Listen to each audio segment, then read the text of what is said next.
Good afternoon, children. How are you all? I welcome you all to your history class. This is Shashi Prabha from SR International School. Children, in the previous class, we discussed about the limits of civil disobedience movement. I hope it is all clear and understood to you. And if you have any doubts, you can always ask. Children, today we are going to start with the sense of collective belonging. And in this topic, we are going to read about how the people of the country, they gathered together, they collected the folk songs, folk tales, the creation of Bharat Mata's image, and several hymns which were written, the making of the Swaraj flag. All these things we'll be covering up under this topic. And how in the country people were united because of all these symbols which were used for fighting the freedom struggle against the British. Children, now this sense of collective responsibility that I'll be going through, that I'll be explaining you through the flow chart. Now coming to the flow chart, sense of collective belonging.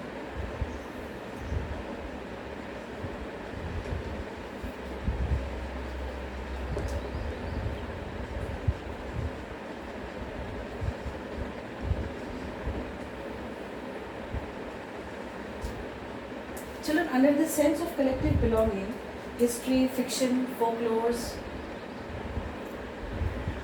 history, fiction,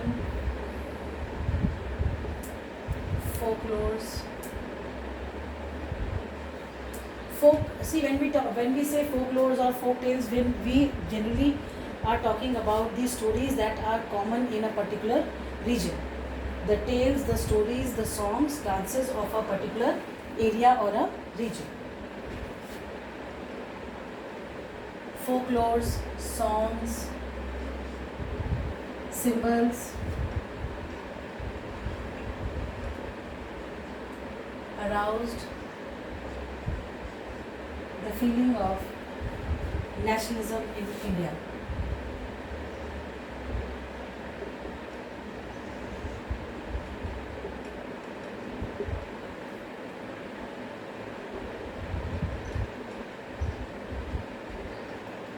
Now children, if you remember in the first chapter of history, we read about how the people were made to realize that they belong to a particular nation.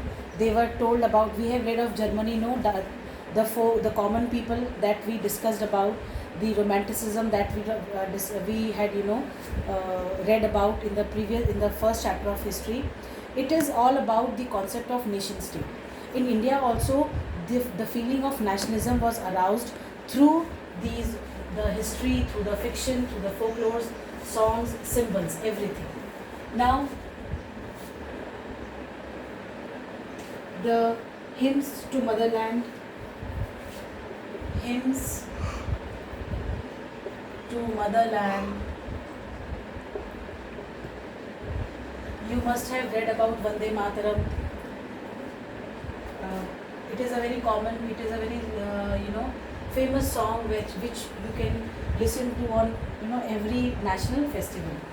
Now the hymns to motherland, Vande Mataram,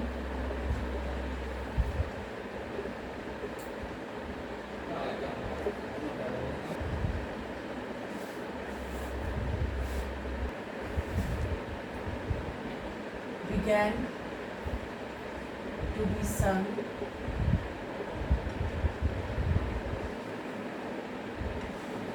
widely in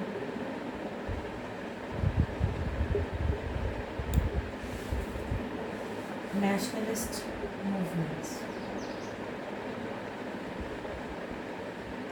Nationalist movements.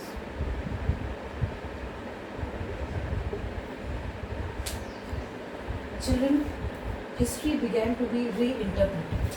History, many historians, many people, they started reinterpreting the history that was already part of the Indian culture. So the history began to be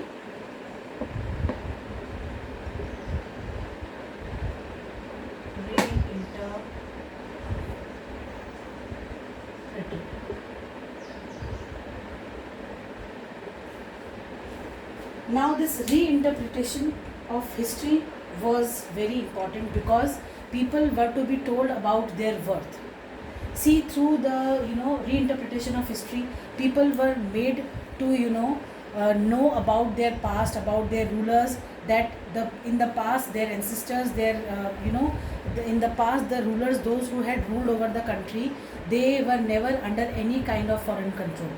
So these kind of things were invented by the people, so that the people could understand the nation state concept, which was quite common in the European countries in the 19th century. Now after this reinterpretation which was there,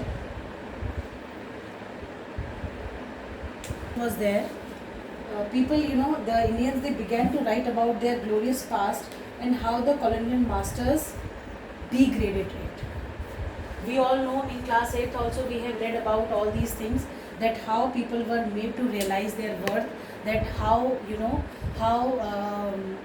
strong, how brave they all were. They were told about the stories of the ancient rulers, those who were there. They were told about Harshvardhana, they were told about Chandragupta Maurya, they were told about Ashoka. All these history was recreated to make people realize that they also belong to the same ancestors, and they also have that courage to throw Britishers out of the country. Now Indians began to write about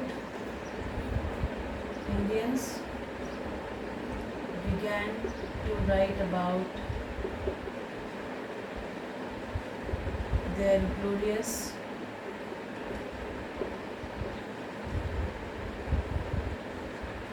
past and how the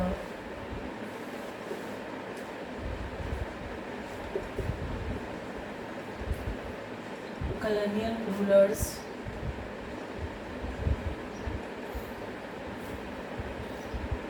degraded it. See, here we are talking of the glorious past that was degraded by the colonial rulers in the country. Now coming to the next part of the flow chart. In this, the images and the symbols of were used by the nationalist leaders. They began to be viewed through religious sentiments. Now religious sentiments means people were these symbols and these symbols and the images were used to make people realize they were made emotional by using these symbols and images, which could directly hit their emotional sense. That is why the images and symbols were created, and then people started viewing them as through their religious sentiments. Now images and symbols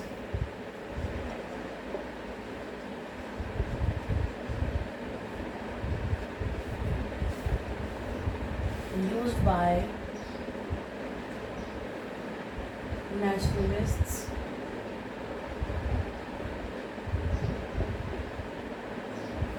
began to be viewed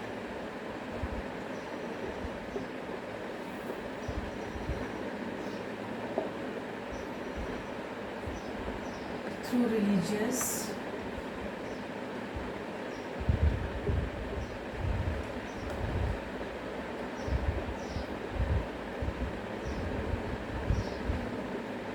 sentiments, and these, by using these images and symbols, it again posed this too posed problems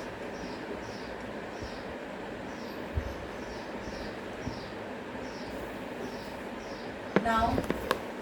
I hope this till here it is all clear to you, and once we will read, it will be all more clear to all of you.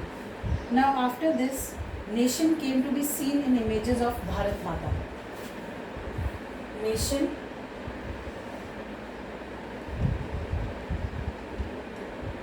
came to be seen in images of Bharat Mata.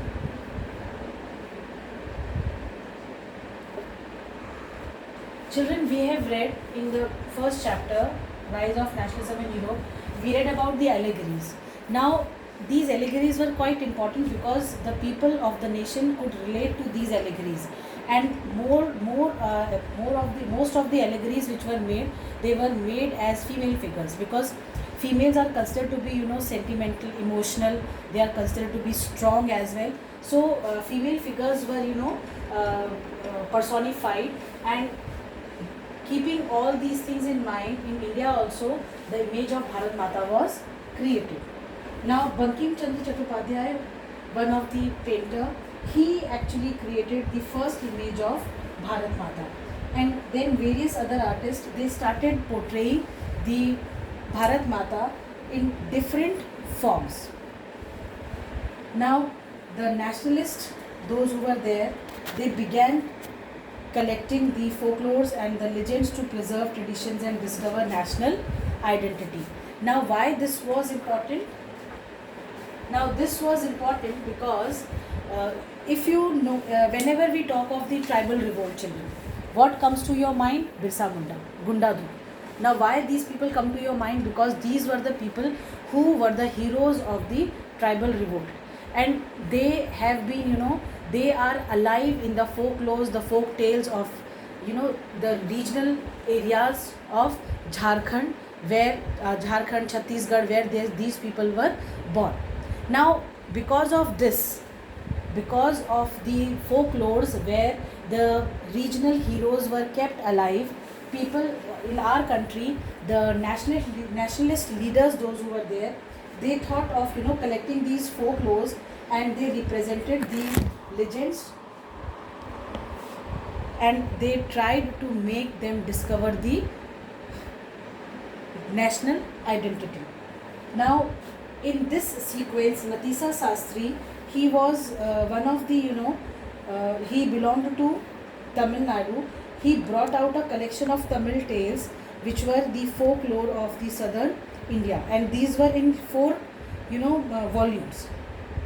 He assumed the character of national literature was trustworthy and expression of people's thought and characteristics.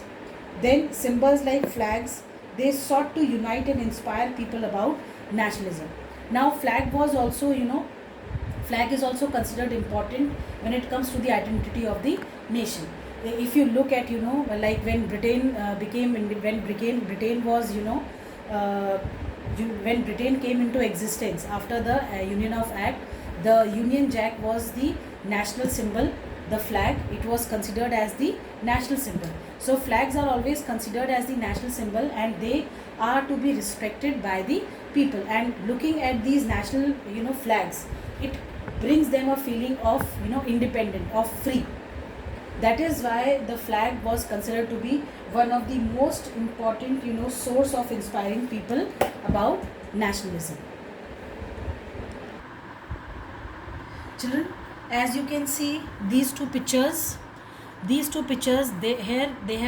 the artists, they have tried to portray Bharat Mata in different avatars. In the first image you can see of Bharat Mata, it was portrayed by Abnendranath Tagore in the year 1905, and the second image that you can see was a contrast to the one painted by Abnendranath Tagore, Abnendranath Tagore. Now can you see the difference in these two images which are given over here? Children, in the first image you can notice that the mother figure here is shown as dispensing learning, food and clothing. The mala in one hand emphasizes her aesthetic quality. Abnendranath Tagore, like Ravi Verma before him, tried to develop a style of painting that could be seen as truly Indian. And in the second image, the figure of Bharat Mata is a contrast to the one painted by Abnendranath Tagore. Here she is shown with a trishul, standing beside a lion and an elephant. Now the lion and the elephant both are the symbols of power and authority. These were the different types of images which were portrayed of Bharat Mata time to time. Children, you can see this image. This image is of Jawaharlal Nehru, the first Prime Minister of India.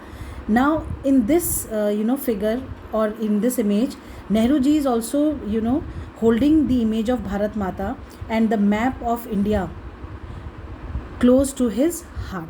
Now, in a lot of popular prints, nationalist leaders are shown offering their heads to Bharat Mata. The ideas of sacrifice for the mother was powerful within popular imagination. Now see, this was the spirit of the people who wanted to, give away their lives for the freedom of the country. And this is what had made, many of the painters, they redesigned the images of Bharat Mata in different forms and shapes, with different animals, different, symbols in her hand. Children, in this image is of Bal Gangadhar Tilak. Now, in this image, you can see that he is surrounded by symbols of unity, the sacred institutions of different faiths. Temple, church, masjid, mosque frame the central figures. Now, see, nationalism spreads when people began to believe that they are all part of the same nation, when they discover some unity that binds them together. But how did the nation become a reality in the minds of people? How did people belonging to different communities, regions, or language groups develop a sense of collective belonging? The sense of collective belonging came partly through the experience of united struggle. But there were also a variety of cultural processes through which nationalism captured people's imagination. History and fiction, folklore and songs, popular prints and symbols all played a part in the making of nationalism. Now, children, this tells a lot about the country's freedom struggle.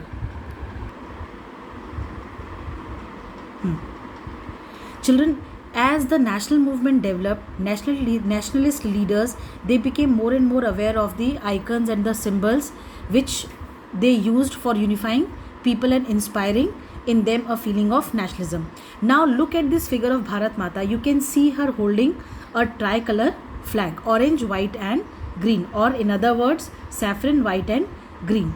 Now during the Swadeshi movement in Bengal, a tricolor flag was designed which had 8 lotuses representing 8 provinces of British India and a crescent moon representing Hindus and Muslims. Now children,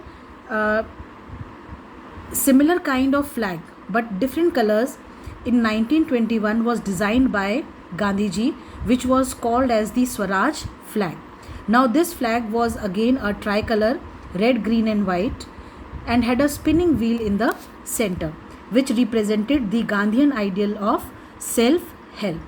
Now carrying the flag,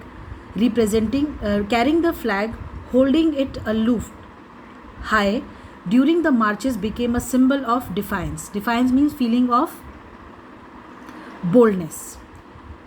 They, by doing so, the Indians wanted to show the British that now they are all ready to fight the rulers and ready to throw them out of their territories.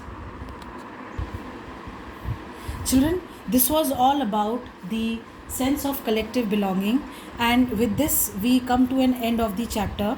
And the conclusion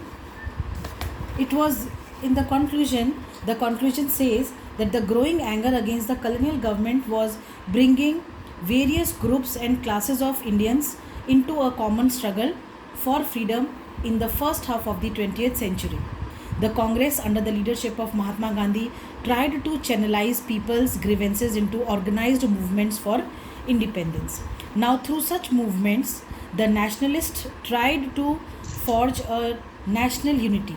But as we have seen, the diverse groups and classes participated in these movements with varied aspirations and expectations, As their grievances were wide ranging, freedom from colonial rule was also meant different things to different people. We have discussed in the previous classes that how the different movements which were initiated by Gandhiji meant were sensed differently by different groups of people.